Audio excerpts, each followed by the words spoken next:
حق پاکستان نیوز کے ساتھ میں ہوں محمد جنید اسدی۔ عید الاضحیٰ پر کتنی چھٹیاں ہوں گی، سمری ارسال کر دی گئی ہے۔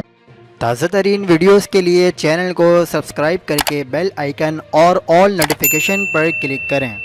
وزیر اعظم کی منظوری کے بعد نوٹیفیکیشن بھی جاری ہوگا۔ بڑی خبر آ گئی ہے، آپ کو بتاتے چلیں کہ پاکستان میں رواں سال عید الاضحیٰ 10 جولائی سے 12 جولائی تک منائی جائے گی۔ عید الاضحیٰ پر 3 سرکاری تعطیلات کے لیے وزیر اعظم کو سمری ارسال کر دی گئی ہے۔ کیبنٹ ڈویژن نے اتوار 10 جولائی سے منگل 12 جولائی تک عید کی تعطیلات کی تجویز دی ہے۔ عید الاضحیٰ پر صرف 3 چھٹیاں دیے جانے کی سمری کابینہ ڈویژن نے ارسال کر دی ہے۔ کابینہ ڈویژن کی طرف سے بھیجی گئی سمری کے مطابق 10 سے 12 جولائی تک عید چھٹیوں کی تجویز ہے۔ وزیر اعظم شہباز شریف عید کی چھٹیوں کی منظوری دیں گے۔ سرکاری تعطیلات کا اعلان وزیر اعظم کی منظوری کے بعد باقاعدہ نوٹیفیکیشن کے ذریعے کیا جائے گا۔ مزید خبروں کے لیے دیکھتے رہیے حق پاکستان نیوز۔